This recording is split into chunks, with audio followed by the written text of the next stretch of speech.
നമസ്കാരം. കറണ്ട് ഇലക്ട്രിസിറ്റിയുടെ രണ്ടാമത്തെ പാർട്ടായിട്ട് നമുക്ക് പഠിക്കേണ്ടത് ഡ്രിഫ്റ്റ് വെലോസിറ്റിയെ കുറിച്ചാണ്. ഡ്രിഫ്റ്റ് വെലോസിറ്റിയെ കുറിച്ച് പഠിക്കുന്നതിന് കുറച്ച് മുമ്പായിട്ട് ഞാൻ ഈ വരച്ചിരിക്കുന്ന ഫിഗർ ഒരു കണ്ടക്ടറിനകത്തുള്ള ആറ്റംസിന്റെ ഫിഗറായിട്ട് സങ്കല്പിക്കാം. ഇപ്പൊ കണ്ടക്ടറിനകത്തുള്ള ആറ്റംസിന്റെ ഫിഗറാണ് ഈ വരച്ചിരിക്കുന്ന എല്ലാം ഓരോ ആറ്റംസ് ആണ്. ആ ആറ്റംസിന് കൃത്യമായിട്ട് ഓരോ ഷെല്ലിലായിട്ട് ഓരോ ഓർബിറ്റിലായിട്ട് ഇലക്ട്രോൺസ് റിവോൾവ് ചെയ്യുന്നുണ്ടായിരിക്കും. ആ റിവോൾവ് ചെയ്യുന്ന ഇലക്ട്രോൺസ് എല്ലാം റിവോൾവ് ചെയ്തോട്ടെ, അതിന്റെ ഔട്ടർ മോസ്റ്റ് ഷെല്ലിലുള്ള ഇലക്ട്രോൺസിനെ മാത്രം ഞാൻ എടുക്കുന്നു. അങ്ങനെ ഔട്ടർ മോസ്റ്റ് ഷെല്ലിലുള്ള ഇലക്ട്രോൺസ് ന്യൂക്ലിയസുമായി ഫ്രീ ആയിട്ട് ബൗണ്ട് ചെയ്തിരിക്കുന്നതാണ്. എന്ന് വെച്ചാൽ ഔട്ടർ മോസ്റ്റ് ഇലക്ട്രോൺസിന് ന്യൂക്ലിയസ് കൊടുക്കുന്ന ഫോഴ്സ് വളരെയധികം കുറവാണ്. അങ്ങനെയുള്ള ഫ്രീ ഇലക്ട്രോൺസിന് റിവോൾവ് ചെയ്യുന്നതോടൊപ്പം, ആ ന്യൂക്ലിയസിന് ചുറ്റാകെ റിവോൾവ് ചെയ്യുന്നതോടൊപ്പം മറ്റ് ന്യൂക്ലിയസിന്റെ ഫോഴ്സ് ഓഫ് അട്രാക്ഷൻ കാരണം അവരുടെ ഓർബിറ്റിലേക്ക് മൂവ് ചെയ്യാൻ കഴിയുന്നു. അതായത് ഇവിടെ നിന്ന് ഒരു ഇലക്ട്രോൺ ഇങ്ങനെ റിവോൾവ് ചെയ്യുകയാണെന്നുണ്ടെങ്കിൽ കുറച്ച് കഴിയുമ്പോൾ ആ ഇലക്ട്രോണിന് അതർ ആറ്റംസിലേക്ക് ചാടിപ്പോകാൻ കഴിയുന്നു. ഇവിടെ റിവോൾവ് ചെയ്യുന്ന ആറ്റം ആണെന്നുണ്ടെങ്കിൽ അവൻ മറ്റ് ആറ്റത്തിലേക്ക് മൂവ് ചെയ്യുന്നു, അവൻ വേറൊരു ആറ്റത്തിലേക്കും പോകുന്നു. അങ്ങനെ ഓരോ ആറ്റത്തിൽ നിന്നും മറു ആറ്റത്തിലേക്ക് പോകുന്ന ഇലക്ട്രോൺസിനെ നമ്മൾ വിളിക്കുന്ന പേരാണ് ഫ്രീ ഇലക്ട്രോൺസ്. ഇപ്പൊ എന്താണ് ഫ്രീ ഇലക്ട്രോൺസ് എന്ന് വെച്ചാൽ മനസ്സിൽ വരേണ്ടത് എന്താണ്? ഒരു കണ്ടക്ടറിനകത്ത്, മെറ്റൽ കണ്ടക്ടർ വേണമെങ്കിൽ സങ്കല്പിക്കാം, നോർമൽ വേറെ ഏത് കണ്ടക്ടർ വേണമെങ്കിലും നമുക്ക് സങ്കല്പിക്കാം. ഒരു കണ്ടക്ടറിനകത്ത് ഓരോ ആറ്റത്തിൽ നിന്നും വേറെ ആറ്റത്തിലോട്ട് ചാടി ചാടി പോകുന്ന ഇലക്ട്രോൺസിനെ നമ്മൾ വിളിക്കുന്ന പേരാണ് ഫ്രീ ഇലക്ട്രോൺസ് എന്ന് വിളിക്കുന്നത്.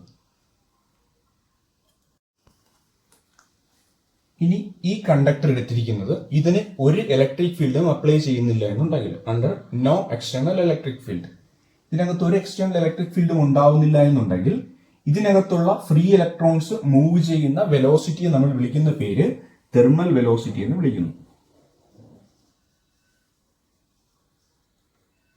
ഇപ്പൊ എന്താണ് തെർമൽ വെലോസിറ്റി എന്ന് ചോദിച്ചു കഴിഞ്ഞാൽ എന്തെന്ന് പറയേണ്ടി വരും? ഇലക്ട്രിക് ഫീൽഡിന്റെ ആബ്സെൻസിൽ ഇലക്ട്രോൺസ് ഓഫ് എ കണ്ടക്ടർ അവർക്ക് ഉണ്ടാവുന്ന വെലോസിറ്റി നമ്മൾ വിളിക്കുന്ന പേരാണ് തെർമൽ വെലോസിറ്റി എന്ന് വിളിക്കുന്നത്. നോക്കുക, ഈ തെർമൽ വെലോസിറ്റിക്ക് ഒരു പ്രത്യേകത ഉണ്ടെന്ന് വെച്ച് കഴിഞ്ഞാൽ ഈ ഇലക്ട്രോൺ മൂവ് ചെയ്യുന്ന ഡയറക്ഷൻ ഒരു പക്ഷേ velocity u1 may be towards right സൈഡിലേക്കായിരിക്കും.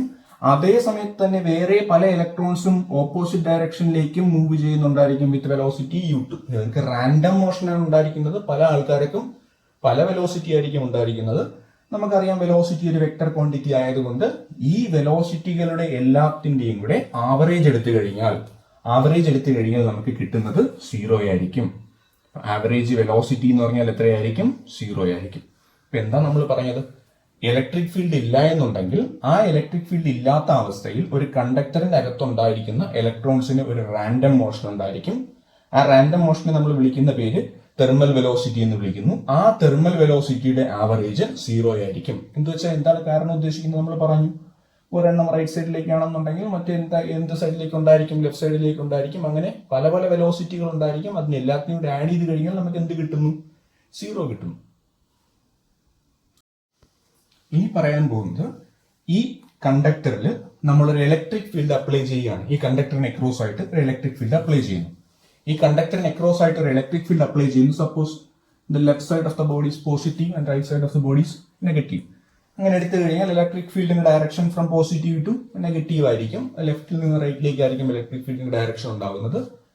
ഇവിടെ ഉണ്ടായിരിക്കുന്ന ഫ്രീ ഇലക്ട്രോൺസ്, ഒരു കണ്ടക്ടറിനകത്തോട് ഫ്രീ ആയിട്ട് മൂവ് ചെയ്യാൻ കഴിയുന്ന ഇലക്ട്രോൺസ് ഈ പോസിറ്റീവ് പൊട്ടൻഷ്യലാൽ അട്രാക്ട് ചെയ്യുകയും ആ നെഗറ്റീവ് പൊട്ടൻഷ്യലായി റിപ്പൽ ചെയ്യുകയും ചെയ്യുന്നത് പ്രകാരം ആ ഇലക്ട്രോൺസ് ലെഫ്റ്റ് സൈഡിലേക്ക് മൂവ് ചെയ്ത് വരുന്നു. ആ ഇലക്ട്രോൺസ് എങ്ങോട്ട് മൂവ് ചെയ്ത് വരുന്നു? ലെഫ്റ്റ് സൈഡിലേക്ക് മൂവ് ചെയ്ത് വരുന്നു. കുറച്ചുകൂടെ വ്യക്തമായിട്ട് പറഞ്ഞാൽ, electrons in a conductor under the application of external electric field moves to the direction opposite to the electric field. Electric ഫീൽഡിന്റെ ഓപ്പോസിറ്റ് ഡയറക്ഷനിലേക്ക് ആര് മൂവ് ചെയ്ത് വരും? ഇലക്ട്രോൺസ് മൂവ് ചെയ്ത് വരും. അങ്ങനെ മൂവ് ചെയ്ത് വരുന്ന ഇലക്ട്രോൺസിന് ഒരു വെലോസിറ്റിയും ഉണ്ടാവും. അങ്ങനെ ഉണ്ടാവുന്ന വെലോസിറ്റിയെ നമ്മൾ വിളിക്കുന്ന പേരാണ് ഡ്രിഫ്റ്റ് വെലോസിറ്റി. എന്തെന്ന് വിളിക്കുന്നു? Drift velocity. എന്താ നമ്മൾ പറഞ്ഞത്? എക്സ്റ്റേണൽ ഇലക്ട്രിക് ഫീൽഡ് ഇല്ലെന്നുണ്ടെങ്കിൽ ഒരു കണ്ടക്ടറിനകത്തുള്ള ഇലക്ട്രോൺസിന് ഒരു റാൻഡം മോഷൻ ഉണ്ടായിരിക്കും. ആ റാൻഡം മോഷൻ ഉണ്ടാവുന്ന വെലോസിറ്റി വിളിച്ച പേര് തെർമൽ വെലോസിറ്റി എന്നാണ്. ആ തെർമൽ വെലോസിറ്റിയുടെ ആവറേജ് 0 ആയിരിക്കും. അതോടൊപ്പം തന്നെ എക്സ്റ്റേണൽ ഇലക്ട്രിക് ഫീൽഡ് അപ്ലൈ ചെയ്ത് കഴിഞ്ഞാൽ ആ ഇലക്ട്രോൺസിന് ഒരു ആവറേജ് വെലോസിറ്റി ഉണ്ടായിരിക്കും. എന്തുകൊണ്ട് ആവറേജ് വെലോസിറ്റി ഉണ്ടായിരിക്കുന്നു? അവർ ഇലക്ട്രിക് ഫീൽഡിന്റെ ഓപ്പോസിറ്റ് ഡയറക്ഷനിൽ മൂവ് ചെയ്യുന്നത് കൊണ്ട് അവർക്ക് ഒരു ആവറേജ് വെലോസിറ്റി ഉണ്ടായിരിക്കും. അങ്ങനെ ഉണ്ടാവുന്ന ആവറേജ് വെലോസിറ്റി വിളിക്കുന്ന പേര് ഡ്രിഫ്റ്റ് വെലോസിറ്റി. എങ്ങനെ ഇംഗ്ലീഷിൽ പറയാം? It is the average velocity acquired by an electron in a conductor under the application of external electric field. എന്താണ് നമ്മളിപ്പോൾ പഠിച്ചത്? ഇലക്ട്രിക് ഫീൽഡിന്റെ ആബ്സെൻസിൽ ഫ്രീ ഇലക്ട്രോൺസിന് റാൻഡം മോഷൻ ആയിരിക്കും, അവരുടെ ആവറേജ് വെലോസിറ്റി 0 ആയിരിക്കും. എങ്ങനെ ഇംഗ്ലീഷിൽ പറയാം? In the absence of an external electric field inside a conductor the free electrons are in random motion, so their average velocity is 0. അടുത്ത പോയിന്റ് ആയിട്ട് നമ്മൾ പഠിച്ചത് എന്താണ്? എക്സ്റ്റേണൽ ഇലക്ട്രിക് ഫീൽഡ് അപ്ലൈ ചെയ്ത് കഴിയുമ്പോൾ ഇലക്ട്രോൺസ് ഇലക്ട്രിക് ഫീൽഡിന്റെ ഓപ്പോസിറ്റ് ഡയറക്ഷനിൽ move ചെയ്യുകയും അവർക്കൊരു ആവറേജ് വെലോസിറ്റി ലഭിക്കുകയും ചെയ്യുന്നു. എങ്ങനെ പറയാം ഇംഗ്ലീഷിൽ?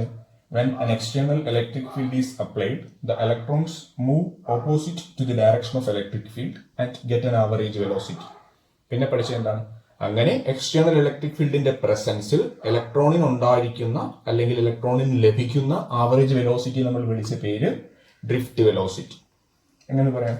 The average velocity acquired by an electron in the presence of an external electric field is called drift velocity. Drift velocity നമ്മൾ റെപ്രസെന്റ് ചെയ്യുന്ന അക്ഷരം VD എന്നാണ്. അതിന്റെ അപ്രോക്സിമേറ്റ് വാല്യൂ 10⁻⁻⁴ മീറ്റർ/സെക്കൻഡ് ആണ്.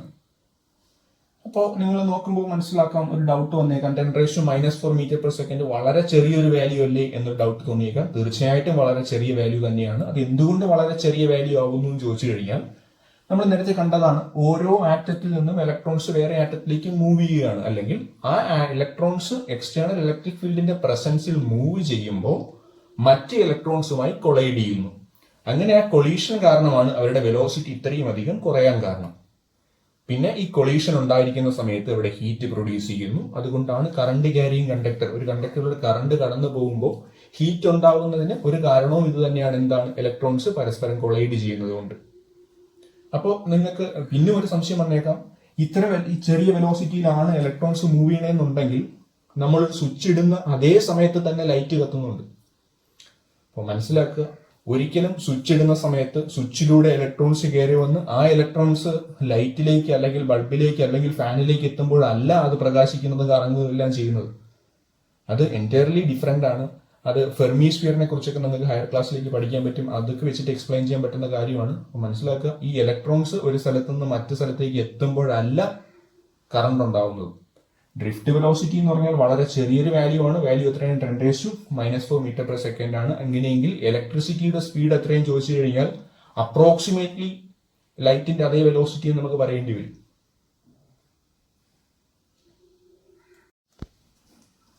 അടുത്ത് നമുക്ക് പഠിക്കേണ്ടത് relation between drift velocity and current എന്ന സെക്ഷനാണ്. തിയറിക്കും പ്രോബ്ലത്തിനും ഒരുപോലെ തന്നെ പ്രാധാന്യമുള്ള, റിപ്പീറ്റ് ചെയ്തുകൊണ്ടിരിക്കുന്ന ഒരു പ്രീവിയസ് ക്വസ്റ്റ്യൻ ആണ് നമ്മൾ പഠിക്കാൻ പോകുന്നത്. പഠിക്കാൻ വേണ്ടിയിട്ട് ഞാനൊരു കണ്ടക്ടറിനെ എടുക്കുന്നു. കാണുമ്പോൾ തന്നെ അറിയാം, ഒരു സിലിണ്ടറിക്കൽ കണ്ടക്ടറാണ്. ആ കണ്ടക്ടറിന്റെ ഏരിയ ഓഫ് ക്രോസ് സെക്ഷനെ A എന്ന് എഴുതുന്നു. ഹാവിംഗ് ലെങ്ത് ഓഫ് ദ കണ്ടക്ടറിനെ ഞാൻ L എന്ന് എഴുതുന്നു. ഇപ്പൊ consider a cylindrical conductor having area of cross section A and length L. ഇതിനകത്തുള്ള number of electrons per unit volume, unit വോളിയത്തിനകത്തുള്ള നമ്പർ ഓഫ് ഇലക്ട്രോൺസ് വിളിക്കുന്ന വേറൊരു പേര് നമ്പർ ഡെൻസിറ്റി എന്ന് വിളിക്കുന്നു. ആ നമ്പർ ഡെൻസിറ്റി ഞാൻ N എന്ന് എഴുതുന്നു. എന്താണ് നമ്പർ ഡെൻസിറ്റി എന്ന് ചോദിച്ചു കഴിഞ്ഞാൽ എന്താണ്? Number of electrons per unit volume എന്നാണ്. ഇതിന്റെ യൂസ് എന്താണെന്ന് ചോദിച്ചു കഴിഞ്ഞാൽ ഇതിനകത്തുള്ള ഏതൊരു വോളിയത്തിനകത്ത് എത്ര ഇലക്ട്രോൺസ് ഉണ്ടെന്ന് നമുക്ക് കണ്ടുപിടിക്കാൻ പറ്റും. എന്നുവെച്ചാൽ ഇത്ര ഒരു വോളിയത്തിനകത്ത് എത്ര ഇലക്ട്രോൺസ് ഉണ്ടെന്ന് ചോദിച്ചു കഴിഞ്ഞാൽ ആ വോളിയം ഇൻറ്റു നമ്പർ ഡെൻസിറ്റി അങ്ങ് ചെയ്തു കൊടുത്താൽ മതി. എന്താണ് നമ്പർ ഡെൻസിറ്റിയുടെ യൂസ് എന്ന് മനസ്സിലായി കാണുമെന്ന് പ്രതീക്ഷിക്കുന്നു. ഇനി ഞാൻ ചെയ്യാൻ പോകുന്നത് dt സമയം കൊണ്ട്, dt എന്ന ചെറിയ സമയം കൊണ്ട് ഇലക്ട്രോൺസ് ഈ ഒരു പോയിന്റിൽ നിന്ന് ഈ ഒരു പോയിന്റ് വരെ എത്തി വിത്ത് വെലോസിറ്റി VD. ഇപ്പോൾ ഡ്രിഫ്റ്റ് വെലോസിറ്റിയാണ് നമ്മൾ പറയുന്നത്. എക്സ്റ്റേണൽ ഇലക്ട്രിക് ഫീൽഡ് ഉണ്ടായിരിക്കും. എന്ത് പറഞ്ഞു? dt സമയം കൊണ്ട് ഇലക്ട്രോൺസ് VD വെലോസിറ്റി കൊണ്ട് ഈ ഒരു പോയിന്റിൽ നിന്നും ഈ ഒരു പോയിന്റ് വരെ എത്തി. അങ്ങനെ എത്തിക്കഴിയുന്ന സമയത്ത് ഇലക്ട്രോൺസ് മൂവ് ചെയ്യുന്ന ഡിസ്റ്റൻസ് നമുക്ക് എത്രയെന്ന് അറിയാം. ഡിസ്റ്റൻസിനുള്ള ഇക്വേഷൻ നമുക്ക് അറിയാം. എന്താണ്? വെലോസിറ്റി ഇൻറ്റു സ്പീഡ് എന്ന ഇക്വേഷൻ പ്രകാരം, വെലോസിറ്റി ഇൻറ്റു ടൈം എന്ന ഇക്വേഷൻ പ്രകാരം V D into D T എന്ന് എഴുതാം. ആ V D into D T എന്ന് പറയുന്നത് ഇത്ര ഒരു വോളിയത്തിനകത്തൂടെയാണ് ആ ഇലക്ട്രോൺസ് മൂവ് ചെയ്യുന്നത്. ഇത്ര ഒരു വോളിയം. അത്രയും വോളിയത്തിനകത്ത് എത്ര ഇലക്ട്രോൺസ് ഉണ്ട് നമുക്ക് എങ്ങനെ കണ്ടുപിടിക്കാം? Number of electrons in distance. ഈ ഡിസ്റ്റൻസിനെ ഞാൻ ഡെൽറ്റ എക്സ് എന്ന് കൊടുത്താൽ ഡിസ്റ്റൻസ് ഡെൽറ്റ എക്സ് എങ്ങനെ പറയാം നമുക്ക്? ഈ ഒരു ഡെൽറ്റ എക്സ് എന്ന് പറയുന്ന ഡിസ്റ്റൻസിനകത്ത് എത്ര ഇലക്ട്രോൺസ് ഉൾക്കൊള്ളുന്നു എന്ന് ചോദിച്ചാൽ നമുക്ക് എന്തെന്ന് പറയേണ്ടി വരും? Volume into number density. അപ്പോൾ ഈ വോളിയം എന്താണ്? ഏരിയ ഇൻറ്റു ഡിസ്റ്റൻസ് ആയിരിക്കും ഈ ഒരു വോളിയം എന്ന് പറയുന്നത്. സോളിഡ് ഫിഗേഴ്സ് നമുക്കറിയാം. വോളിയം എങ്ങനെ കണ്ടുപിടിക്കാം? ഏരിയ ഇൻറ്റു ഡിസ്റ്റൻസ് എന്നറിയാം. അപ്പോൾ ഏരിയ എന്ന് പറഞ്ഞാൽ എത്രയാണ്? എ ഇൻറ്റു ഡിസ്റ്റൻസ് എന്ന് പറഞ്ഞാൽ എത്രയാണ്? നമ്മളിവിടെ പഠിച്ചു വി ഡി ഡി ടി എന്ന് പഠിച്ചു ഇൻറ്റു എൻ. അപ്പോൾ ഡി ടി സമയം കൊണ്ട് വി ഡി വെലോസിറ്റിയിൽ സഞ്ചരിച്ച സ്ഥലത്ത് എത്ര ഇലക്ട്രോൺസ് ഉണ്ടെന്ന് ചോദിച്ചാൽ നമ്മൾ എന്തെന്ന് പറയേണ്ടി വരും? A V D D T into N എന്ന് പറയേണ്ടി വരും. ആ ഒരു സ്പേസിനകത്ത്, ആ ഒരു വോളിയത്തിനകത്തുള്ള ടോട്ടൽ ചാർജ് എത്രയെന്ന് ചോദിച്ചാൽ എന്തെന്ന് പറയാൻ പറ്റും നമുക്ക്? ടോട്ടൽ ചാർജിനുള്ള ഇക്വേഷൻ എന്താണ്? Q is equal to N E എന്ന ഇക്വേഷൻ നമുക്കറിയാം. ക്യാപിറ്റൽ എൻ എഴുതാം. Q is equal to N E എന്ന ഇക്വേഷൻ അറിയാം. എൻ എത്രയാണ്? നമ്പർ ഓഫ് ഇലക്ട്രോൺസ് എത്രയാണെന്ന് നമുക്കറിയാം. A V D D T N into E. അപ്പോ ഡി ടി സമയം കൊണ്ട് ഇതുവഴി ഫ്ലോ ചെയ്തു പോകുന്ന ചാർജിന്റെ അളവ് എത്രയായിരിക്കും? A V D D T N into E ആയിരിക്കും. ഇത്ര ഇലക്ട്രോൺസ് അതുവഴി അല്ലെങ്കിൽ ഇത്ര ചാർജ് അതുവഴി മൂവ് ചെയ്ത് പോകുന്നെങ്കിൽ അവിടെ ഉണ്ടായിരിക്കുന്ന കറണ്ടിനുള്ള ഇക്വേഷൻ എന്താണ്? Q divided by D T.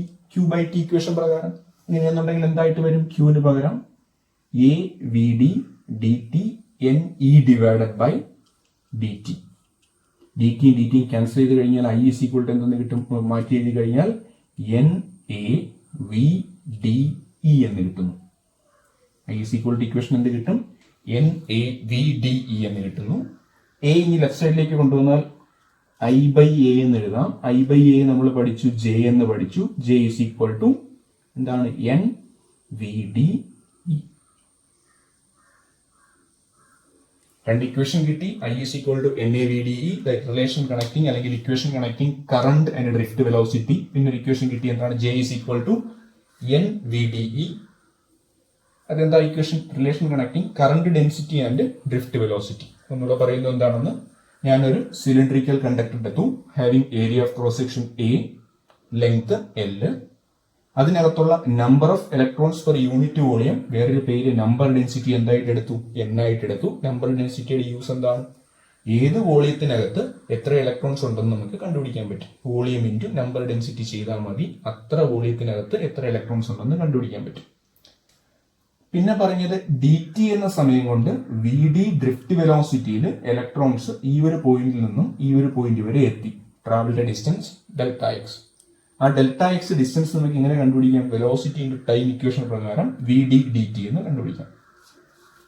ഇത് മുതൽ ഇതുവരെ ഡി എക്സ് ഡിസ്റ്റൻസ് ട്രാവൽ ചെയ്തപ്പോൾ അതിനകത്ത് എത്ര ഇലക്ട്രോൺസ് ഉണ്ടായിരുന്നു എന്ന് ചോദിച്ചു കഴിഞ്ഞാൽ നമുക്ക് എങ്ങനെ കണ്ടുപിടിക്കാം? Volume into number density. Volume എന്ന് പറഞ്ഞാൽ എന്താണ്? ഏരിയ ഇൻറ്റു ഹൈറ്റ് ഇക്വേഷൻ പ്രകാരം A into V D D T into number density.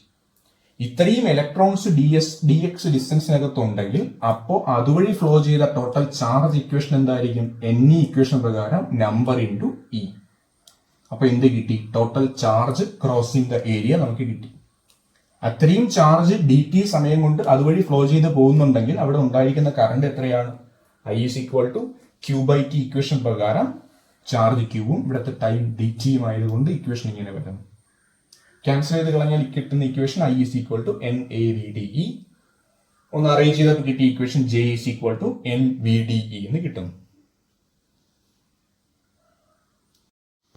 അടുത്ത നമുക്ക് പഠിക്കേണ്ടത് relation between drift velocity, relaxation time and resistivity. പഠിക്കുന്നതിന് മുന്നേ ആയിട്ട് ഒരു 5 ഇക്വേഷൻ ഒന്ന് പരിചയപ്പെടുക. ആദ്യത്തെ equation F is equal to E q എന്ന ഇക്വേഷൻ. എന്താ പറയുന്നതെന്ന് ചോദിച്ചാൽ, ഈ ഇലക്ട്രിക് ഫീൽഡിനകത്ത് ക്യൂ ചാർജിനെ പ്ലേസ് ചെയ്താൽ അവന് എഫ് ഫോഴ്സ് എക്സ്പീരിയൻസ് ചെയ്യും. ഒന്നാമത്തെ ചാപ്റ്ററിൽ പഠിച്ച ഇക്വേഷൻ. രണ്ടാമത്തെ equation F is equal to m a എന്ന ഇക്വേഷൻ നമുക്ക് പരിചയമായിട്ടുള്ള ഇക്വേഷൻ ആണ്. എഫ് ഫോഴ്സ് എം മാസിലേക്ക് കൊടുത്തു കഴിഞ്ഞാൽ അവന് എ ആക്സിലറേഷൻ ഉണ്ടാവുന്നു എന്ന ഇക്വേഷൻ. പിന്നെ കിടക്കുന്ന ഇക്വേഷൻ ഏതാണ്? V is equal to u plus A t, v nought plus A t എന്ന ഇക്വേഷൻ എന്താണ്? ഒരു വസ്തുവിന് ആക്സിലറേഷൻ ഉണ്ടായി കഴിഞ്ഞാൽ അവന്റെ ഫൈനൽ വെലോസിറ്റിക്ക് ചേഞ്ച് ഉണ്ടാവും എന്ന് കാണിക്കുന്ന ഇക്വേഷൻ. പിന്നെ നമ്മൾ തൊട്ട് മുന്നേ പഠിച്ച J is equal to N V D E എന്ന ഇക്വേഷൻ. അടുത്ത അഞ്ചാമത്തെ ഇക്വേഷനിൽ കിടക്കുന്നത് ഓംസ് ലോയുടെ equation J is equal to sigma E എന്ന ഇക്വേഷൻ. സെക്ഷൻ പഠിക്കുന്നതിന് വേണ്ടിയിട്ട് ഞാനൊരു കണ്ടക്ടറിനെ എടുക്കുന്നു. കണ്ടക്ടറിനെ എടുത്തു കഴിഞ്ഞാൽ അതിനകത്ത് ഫ്രീ ഇലക്ട്രോൺസ് ഉണ്ടായിരിക്കും. N number of free electrons അതിനകത്ത് ഉണ്ടായിരിക്കും. എക്സ്റ്റേണൽ ഇലക്ട്രിക് ഫീൽഡ് ഒന്നും കൊടുത്തില്ല എന്നുണ്ടെങ്കിൽ ഈ ഇലക്ട്രോൺസുകളുടെ എല്ലാം വെലോസിറ്റികളുടെ ആവറേജ് എടുത്താൽ നമുക്ക് 0 കിട്ടും. എന്താണ്? V1 plus V2 plus etcetera Vn divided by n is equal to 0. V1 എന്ന് വെച്ചാൽ ഒന്നാമത്തെ വസ്തു ഇലക്ട്രോണിന്റെ വെലോസിറ്റി, V2 എന്ന് വെച്ചാൽ രണ്ടാമത്തെ ഇലക്ട്രോണിന്റെ വെലോസിറ്റി, Vn എന്ന് വെച്ചാൽ രണ്ട് ഇലക്ട്രോണിന്റെ വെലോസിറ്റി. ഇനി ഞാൻ ഈ ഒരു കണ്ടക്ടറിൽ E എന്ന യൂണിഫോം ഇലക്ട്രിക് ഫീൽഡിനെ അപ്ലൈ ചെയ്യുന്നു. E എന്ന യൂണിഫോം ഇലക്ട്രിക് ഫീൽഡിനെ അപ്ലൈ ചെയ്ത് കഴിഞ്ഞാൽ ഇപ്പോൾ ഈ എല്ലാ ഇലക്ട്രോണുകളും ഒരു ഇലക്ട്രിക് ഫീൽഡിനകത്താണ് ഇരിക്കുന്നത്. അങ്ങനെ ചാർജുള്ള വസ്തു ഇലക്ട്രിക് ഫീൽഡിനകത്ത് ഇരുന്നു കഴിഞ്ഞാൽ അവന് F is equal to E q എന്ന ഫോഴ്സ് എക്സ്പീരിയൻസ് ചെയ്യും. എങ്കിൽ ഓരോ ഇലക്ട്രോണിനും എക്സ്പീരിയൻസ് ചെയ്യുന്ന force F is equal to E q equation പ്രകാരം എത്രയായിരിക്കും? ഇ ഇൻറ്റു മൈനസ് ഇ ആയിരിക്കും. That is F is equal to minus e എന്ന ഫോഴ്സ് ഓരോ ഇലക്ട്രോണിനും എക്സ്പീരിയൻസ് ചെയ്യും. അങ്ങനെ ഇലക്ട്രോണിനൊരു ഫോഴ്സ് എക്സ്പീരിയൻസ് ചെയ്ത് കഴിഞ്ഞാൽ കൃത്യമായി ആ ഇലക്ട്രോണിന് ഒരു ആക്സിലറേഷൻ ഉണ്ടാവും. ആക്സിലറേഷൻ ഇക്വേഷൻ അപ്പോൾ എന്തായിരിക്കും? ഈ ഇക്വേഷൻ പ്രകാരം എഫ് ബൈ എം ആയിരിക്കും. എഫ് ബൈ എം എന്ന് പറഞ്ഞാൽ എന്താണ്? ഫോഴ്സിന് പകരം minus e divided by m എന്നായിരിക്കും. അങ്ങനെ ആക്സിലറേഷൻ ഉണ്ടായി കഴിഞ്ഞാൽ ഓരോ ഇലക്ട്രോണിനും ഫൈനൽ വെലോസിറ്റിക്ക് ചേഞ്ച് ഉണ്ടാവും. അങ്ങനെ ഒന്നാമത്തെ ഇലക്ട്രോണിന് ഉണ്ടാവുന്ന ഫൈനൽ വെലോസിറ്റി ഞാൻ V1 plus A t one എന്നും, രണ്ടാമത്തെ ഇലക്ട്രോണിന് ഉണ്ടാവുന്ന ഫൈനൽ വെലോസിറ്റി ഞാൻ V2 plus A T two എന്നും, nth ഇലക്ട്രോണിന് ഉണ്ടാവുന്ന ഫൈനൽ വെലോസിറ്റിയെ Vn plus A T N എന്നും എഴുതുന്നു. എന്തുകൊണ്ട് V1 വന്നു? ഇനിഷ്യൽ വെലോസിറ്റി ആയിട്ട് നമ്മൾ V1, V2, V3 ഒക്കെയാണ് എടുത്തേക്കുന്നത്. അതുകൊണ്ട് ഇനിഷ്യൽ വെലോസിറ്റി എല്ലാം V1, V2, Vn എന്നൊക്കെ വന്നു. എന്തുകൊണ്ട് T1, T2, T3 etcetera Tn വന്നു എന്ന് ചോദിച്ചു കഴിഞ്ഞാൽ ഇലക്ട്രോൺസിന് ആക്സിലറേഷൻ കിട്ടുന്ന സമയം ഓരോ ഇലക്ട്രോണിനും വ്യത്യസ്തമായിരിക്കും. ഒന്നാമത്തെ ഇലക്ട്രോണിന് സപ്പോസ് T1 സമയത്തേക്ക് ആക്സിലറേഷൻ ആക്ട് ചെയ്യും, രണ്ടാമത്തെ ഇലക്ട്രോണിന് T2 സമയത്തേക്ക് ആക്ട് ചെയ്യും, മൂന്നാമത്തെയും nth ഇലക്ട്രോണിനും Tn സമയത്തിലേക്ക് ആക്ട് ചെയ്യുന്നു. അതുകൊണ്ട് ഇക്വേഷൻ ഇങ്ങനെ വന്നു. ഇപ്പൊ നമ്മൾ എന്താ കാണുന്നത്? ഇലക്ട്രിക് ഫീൽഡിനകത്താണ് ഇലക്ട്രോൺസ് ഇരിക്കുന്നത്. അങ്ങനെ ഇലക്ട്രിക് ഫീൽഡിനകത്ത് ഇലക്ട്രോൺസ് ഒരു കണ്ടക്ടർ ഉണ്ടെങ്കിൽ ആ കണ്ടക്ടേഴ്സിനകത്തുള്ള ഇലക്ട്രോൺസിന് ഇലക്ട്രിക് ഫീൽഡ് ഉള്ള സമയത്തുള്ള ആവറേജ് വെലോസിറ്റി നമ്മൾ വിളിച്ച പേര് ഡ്രിഫ്റ്റ് വെലോസിറ്റി എന്ന് വിളിച്ചു അല്ലേ? ഇപ്പൊ ഡ്രിഫ്റ്റ് വെലോസിറ്റി എന്ന് പറഞ്ഞാൽ എന്താണ്? ഈ വെലോസിറ്റികളുടെ എല്ലാം ആവറേജ്. ഇപ്പൊ എന്താണ്? V1 plus A t one plus V2 plus A T two plus etcetera Vn plus A T n divided by n. ശേഷം ഞാൻ ചെയ്യുന്നത് ഡിനോമിനേറ്ററിൽ നിന്ന് സ്പ്ലിറ്റ് ചെയ്ത് എഴുതുന്നു. V1 plus V2 plus etcetera Vn divided by n plus A t one plus A T two plus etcetera a T n divided by n എന്ന് എഴുതുന്നു. ഇതിന്റെ വാല്യൂ എത്രയാണ്? 0 ആണ്. കാര്യം ഇലക്ട്രിക് ഫീൽഡ് ഇല്ലാത്ത സമയത്തുണ്ടായിരിക്കുന്ന ആവറേജ് വെലോസിറ്റി 0 ആണ്.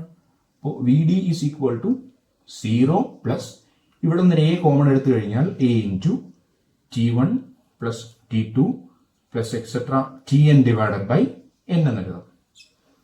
ഈ ഒരു വാല്യൂവിനെ, ഏത് വാല്യൂ ആണ്? T1 plus T2 plus etcetera Tn divided by എന്നിനെ ഞാൻ ടോ എന്നൊരു സബ്സ്റ്റിറ്റ്യൂഷൻ കൊടുക്കുന്നു. ടോയെ വിളിക്കുന്ന പേര് റിലാക്സേഷൻ ടൈം.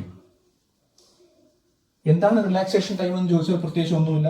ഇപ്പൊ എന്റെ രണ്ട് ഇലക്ട്രോൺ ആണെന്ന് വിചാരിക്കുക. ഇലക്ട്രിക് ഫീൽഡ് അപ്ലൈ ചെയ്ത് കഴിഞ്ഞാൽ ഇലക്ട്രോൺസ് മൂവ് ചെയ്യും. ഇലക്ട്രോൺസ് മൂവ് ചെയ്ത് കഴിഞ്ഞാൽ പരസ്പരം കൊളൈഡ് ചെയ്യും. അപ്പോൾ ഇലക്ട്രോൺസ് ഇതുപോലെ കൊളൈഡ് ചെയ്തുകൊണ്ടിരിക്കുകയാണ്. രണ്ട് കൊളീഷന് ഇടയിലുള്ള ടൈം ഗ്യാപ്പ്, അതായത് ഈ രണ്ട് കൂട്ടിയിടിക്കും ഇടയിലുള്ള സമയം, അതിനെ വിളിക്കുന്ന പേരാണ് റിലാക്സേഷൻ ടൈം. എങ്ങനെ ഡെഫിനിഷൻ എഴുതാം? It is the average time interval between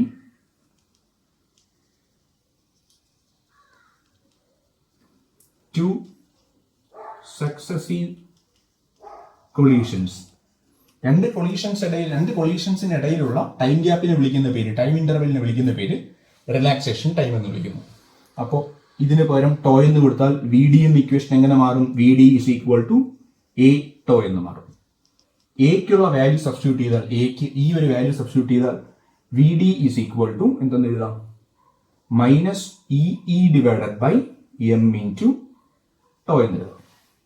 ഇവിടെ എന്താണ് ഈ നെഗറ്റീവ് സൈൻ സൂചിപ്പിക്കുന്നതെന്ന് ചോദിച്ചു കഴിഞ്ഞാൽ ഇലക്ട്രിക് ഫീൽഡിന്റെ ഡയറക്ഷനും ഡ്രിഫ്റ്റ് വെലോസിറ്റിയുടെ ഡയറക്ഷനും ഓപ്പോസിറ്റ് എന്നാണ്. കാര്യം നമുക്കറിയാം, ഇലക്ട്രോൺസ് മൂവ് ചെയ്യുന്നത് എപ്പോഴും ഇലക്ട്രിക് ഫീൽഡിന്റെ ഓപ്പോസിറ്റ് ഡയറക്ഷനിലാണ് എന്നുള്ളതാണ്. അങ്ങോട്ടുള്ള സ്റ്റെപ്പിൽ ഞാൻ ഈ നെഗറ്റീവിനെ അങ്ങ് ഉപേക്ഷിച്ചാണ് പോകുന്നത്. ഈ നെഗറ്റീവിലൂടെ ഉദ്ദേശിക്കുന്നത് എന്താണ്? ഇലക്ട്രിക് ഫീൽഡിന് ഓപ്പോസിറ്റ് ആയിട്ടാണ് ആരും മൂവ് ചെയ്യുന്നത്? ഇലക്ട്രോൺസ് മൂവ് ചെയ്യുന്നത് എന്നുള്ളത്. ഇനി നമുക്കിതാ J is equal to N V D E എന്ന ഇക്വേഷൻ അറിയാമല്ലോ. J is equal to N V D E എന്ന ഇക്വേഷനിൽ വി ഡിക്ക് പകരം ഈ വാല്യൂ സബ്സ്റ്റിറ്റ്യൂട്ട് ചെയ്യുന്നു. അപ്പോൾ എന്ത് കിട്ടും? J is equal to N into V ഡിക്ക് പകരം എന്താണ്? E divided by M into E. ഇയും ഇ സ്ക്വയർ ആയി കഴിഞ്ഞാൽ J is equal to N E square E divided by M എന്ന് കിട്ടും. ഒരു ടോ ഉണ്ടല്ലേ, ടോ മിക്സ് ആയിപ്പോയി, ഇൻറ്റു ടോ. ഇവിടെയും ടോ ഉണ്ട്. ശേഷം ജെക്ക് പകരം ഓംസ് ലോ പ്രകാരമുള്ള ഇക്വേഷൻ എന്താണ്? Sigma E is equal to N E square tau E divided by M. ഇയും ഇയും ക്യാൻസൽ ചെയ്ത് കഴിഞ്ഞാൽ sigma is equal to N E square tau divided by M എന്ന് കിട്ടും. റെസിപ്രോക്കൽ എടുത്തു കഴിഞ്ഞാൽ എന്തെന്ന് കിട്ടും? 1 by sigma is equal to rho is equal to M by N E square tau. രണ്ട് ഇക്വേഷൻ കിട്ടുന്നു. Sigma is equal to N E square tau by M എന്നും rho is equal to M by N E square tau എന്ന ഇക്വേഷനും കിട്ടുന്നു. ഇവിടെ നിന്ന് നമുക്ക് നോക്കിക്കഴിഞ്ഞാൽ ഒരു കാര്യം മനസ്സിലാവും. റോ ഇവിടെ എം കോൺസ്റ്റന്റ് ആണ്, എൻ കോൺസ്റ്റന്റ് ആണ്, ഇ കോൺസ്റ്റന്റ് ആണ്. മാസ് ഓഫ് ഇലക്ട്രോൺ കോൺസ്റ്റന്റ് ആയിരിക്കും, നമ്പർ ഓഫ് ഇലക്ട്രോൺ കോൺസ്റ്റന്റ് ആയിരിക്കും, ചാർജ് ഓഫ് ഇലക്ട്രോൺ കോൺസ്റ്റന്റ് ആയിരിക്കും. അങ്ങനെയെങ്കിൽ rho is inversely proportional to 1 by tau എന്ന ഇക്വേഷൻ എഴുതാൻ പറ്റും. എന്ത് മനസ്സിലാക്കാൻ പറ്റും നമുക്ക് ഈ ഇക്വേഷനിൽ നിന്ന്? ടോ എന്ന് വെച്ചാൽ എന്താണ്? റിലാക്സേഷൻ ടൈം ആണ്, അതായത് കൊളീഷനിടയിലുള്ള ടൈം. ടെമ്പറേച്ചർ കൂടി കഴിഞ്ഞാൽ ഈ കൊളീഷന്റെ റേറ്റ് കൂടുതലായിരിക്കും, പെട്ടെന്ന് കൂട്ടിയിടി ഉണ്ടാവും. അങ്ങനെ പെട്ടെന്ന് കൂട്ടിയിടി ഉണ്ടായി കഴിഞ്ഞാൽ ആ ടൈം ഗ്യാപ്പ് എന്ത് ചെയ്യും? കൊളീഷനിടയിലുള്ള ടൈം ഗ്യാപ്പ് കുറയും. ശരിയല്ലേ? ഇപ്പൊ ടെമ്പറേച്ചർ കുറവാണെങ്കിൽ ഇങ്ങനെയാണ് ഇടിച്ചുകൊണ്ടിരിക്കുന്നത്, നല്ല ഗ്യാപ്പ് ഉണ്ട് രണ്ട് കൊളീഷനിടയ്ക്ക്. ഇനിയിപ്പോ ടെമ്പറേച്ചർ കൂടുതലാണെന്നുണ്ടെങ്കിൽ ഇങ്ങനെ പെട്ടെന്ന് ഇടിക്കും. അതിന് ഇടയിലുള്ള ടൈം ഗ്യാപ്പ് ടോയുടെ വാല്യൂ എന്തായിരിക്കും? കുറവായിരിക്കും. അപ്പൊ എന്താണ്? ആസ് ടെമ്പറേച്ചർ ഇൻക്രീസസ് ടോ എന്ത് ചെയ്യും? ഡിക്രീസ് ചെയ്യും. അങ്ങനെ ടോ ഡിക്രീസ് ചെയ്ത് കഴിഞ്ഞാൽ റെസിസ്റ്റിവിറ്റി എന്ത് ചെയ്യും? ഭയങ്കരമായി ഇൻക്രീസ് ചെയ്യപ്പെടുന്നു. അപ്പൊ നമുക്ക് ഫൈനലായിട്ട് എന്തെന്ന് പറയാൻ പറ്റും? ഇതിൽ നിന്ന് പഠിച്ചു വെച്ചിട്ട് എന്തെന്ന് പറയാൻ പറ്റും? ടെമ്പറേച്ചർ കൂടിക്കഴിഞ്ഞാൽ റെസിസ്റ്റിവിറ്റി എന്ത് ചെയ്യും? കൂടും. ഇപ്പൊ റെസിസ്റ്റിവിറ്റി ഒരു കോൺസ്റ്റന്റ് ആണെങ്കിലും അത് ടെമ്പറേച്ചർ ഡിപ്പെൻഡ് ചെയ്യുന്നു എന്ന് നമ്മൾ മുന്നത്തെ ക്ലാസ്സുകളിലെല്ലാം പഠിച്ചതാണ്. അപ്പൊ നമ്മളിപ്പോ പഠിച്ചത് എന്താണ്? Relation between drift velocity, relaxation time and resistivity. എല്ലാ ഇക്വേഷൻസും, ഇതിനകത്തുള്ള എല്ലാ ഇക്വേഷൻസും പ്രധാനപ്പെട്ട ഇക്വേഷൻ തന്നെയാണ്. ഇടയിൽ നിന്നുള്ള ഇക്വേഷൻസിൽ നിന്ന് പോലും പ്രോബ്ലം ചോദിച്ചിട്ടുള്ളതാണ്. നന്നായിട്ട് പഠിച്ചു വയ്ക്കുക. ഇപ്പൊ നമ്മൾ പഠിച്ചത് എന്തായിരുന്നു? റെസിസ്റ്റിവിറ്റിക്ക് ഇക്വേഷൻ പഠിച്ചു, m by n square tau. ശേഷം പഠിച്ചു rho is inversely proportional to tau എന്ന് പഠിച്ചു. എന്ന് വെച്ചാൽ ടെമ്പറേച്ചർ കൂടുന്ന സമയത്ത് റിലാക്സേഷൻ ടൈം കുറയുന്നു, റെസിസ്റ്റിവിറ്റി കൂടുന്നു. നേരെ തിരിച്ചു പറഞ്ഞാലോ, ടെമ്പറേച്ചർ കുറഞ്ഞു കഴിഞ്ഞാൽ റിലാക്സേഷൻ ടൈം കൂടുന്നു, റെസിസ്റ്റിവിറ്റി കുറയുന്നു. റെസിസ്റ്റിവിറ്റി കുറഞ്ഞു കഴിഞ്ഞാൽ അതിന്റെ റെസിപ്രോക്കലായ കണ്ടക്ടിവിറ്റി എന്ത് ചെയ്യും? ഭയങ്കരമായി കൂടും. അപ്പോൾ ടെമ്പറേച്ചർ കുറഞ്ഞു കഴിഞ്ഞാൽ റെസിസ്റ്റിവിറ്റി കുറയുകയും കണ്ടക്ടിവിറ്റി കൂടുകയും ചെയ്യുന്നു. അങ്ങനെ ടെമ്പറേച്ചർ കുറച്ച് ഏതോ ഒരു ടെമ്പറേച്ചറിന് ബിലോ എത്തുന്ന സമയത്ത് റെസിസ്റ്റിവിറ്റി 0 ആവും. റെസിസ്റ്റിവിറ്റി 0 ആയാൽ കണ്ടക്ടിവിറ്റി ഭയങ്കരമായി കൂടുന്നു. അങ്ങനെ ടെമ്പറേച്ചർ കുറച്ചുകൊണ്ട് കണ്ടക്ടിവിറ്റി കൂട്ടുന്ന പ്രോസസ്സിന് വിളിക്കുന്ന പേര് സൂപ്പർ കണ്ടക്ടിവിറ്റി. എന്താണ് സൂപ്പർ കണ്ടക്ടിവിറ്റി? എന്താണ് superconductivity? Below a certain temperature the resistivity of a substance reduces to 0 and thus conductivity increases to a high value. ഏതോ ഒരു ടെമ്പറേച്ചറിന് താഴെ എത്തുമ്പോൾ റെസിസ്റ്റിവിറ്റി കുറയുന്നു, സീറോയോട് അടുക്കുന്നു, കണ്ടക്ടിവിറ്റി ഭയങ്കരമായി കൂടുന്നു. ആ ഒരു പ്രോസസ്സിന് വിളിക്കുന്ന പേരാണ് സൂപ്പർ കണ്ടക്ടിവിറ്റി. ഏത് ടെമ്പറേച്ചറിൽ വെച്ചാണോ ഈ കാര്യം നടക്കുന്നത്, ഏത് കാര്യം എന്ന് ചോദിച്ചാൽ റെസിസ്റ്റിവിറ്റി സീറോ ആവുന്ന പ്രോസസ്സ് നടക്കുന്ന ഏത് ടെമ്പറേച്ചർ ആണോ അതിന് വിളിക്കുന്ന പേര് ക്രിട്ടിക്കൽ ടെമ്പറേച്ചർ എന്ന് വിളിക്കുന്നു. Critical temperature. ഇപ്പൊ എന്താണ് superconductivity? Below a certain temperature the resistivity of a substance reduces to zero and thus conductivity increases to a high value. The phenomenon is called superconductivity. Previous question ആണ്.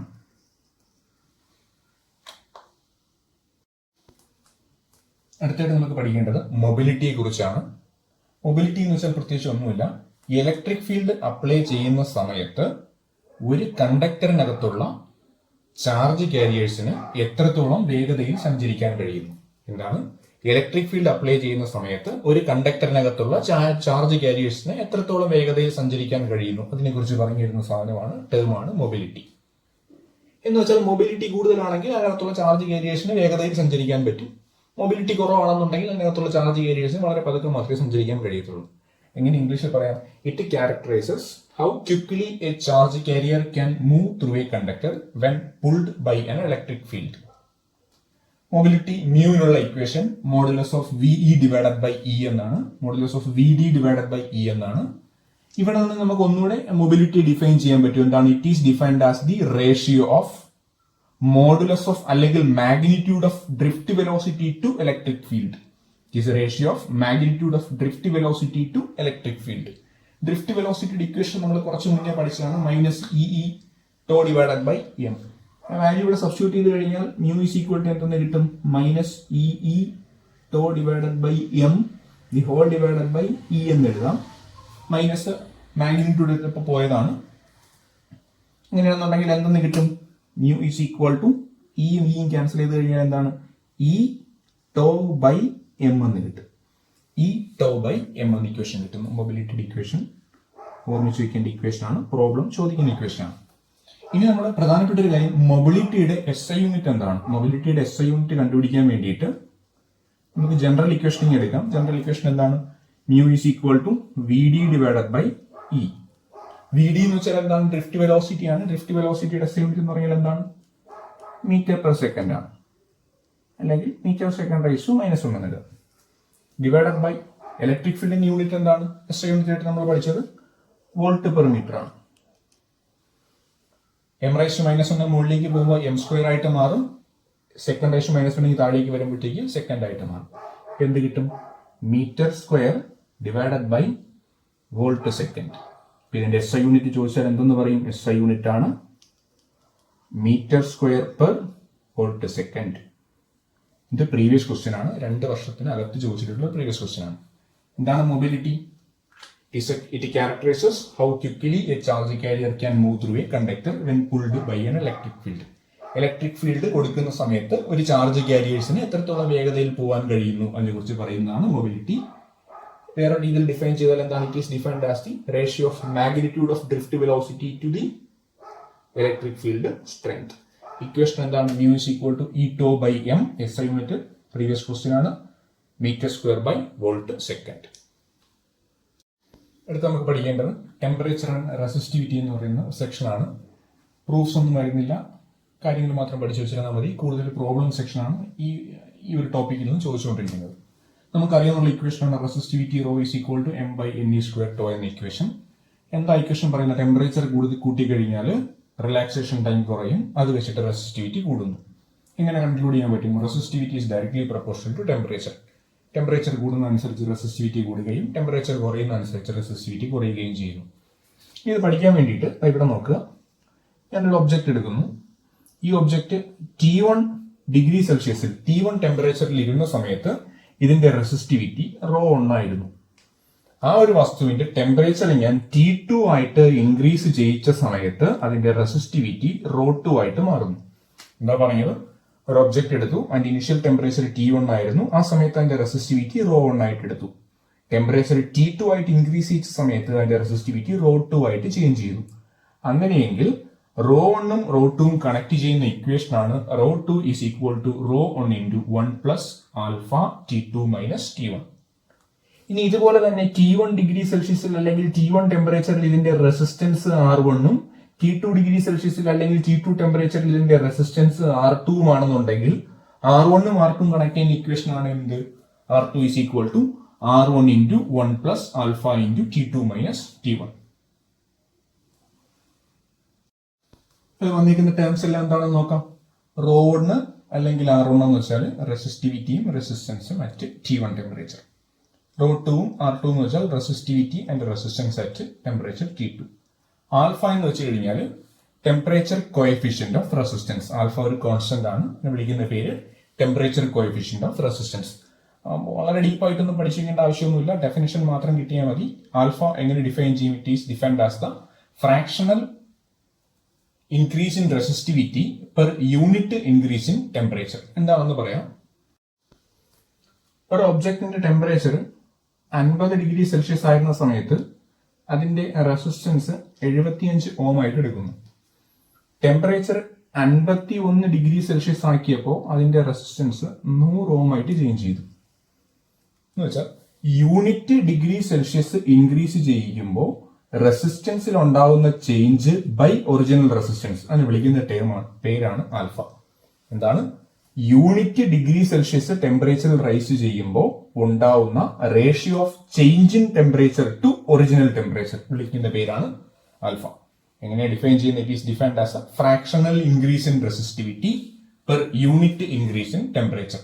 ആൽഫയുടെ ഇക്വേഷനോട് ഒന്ന് note ചെയ്ത് വെച്ചേക്കുക, ഉപയോഗപ്പെട്ടേക്കാം, എൻട്രൻസിൽ ഉപയോഗപ്പെട്ടേക്കാം. Alpha is equal to delta R divided by R naught into delta T. എന്താണ് ഡെൽറ്റ ആർ?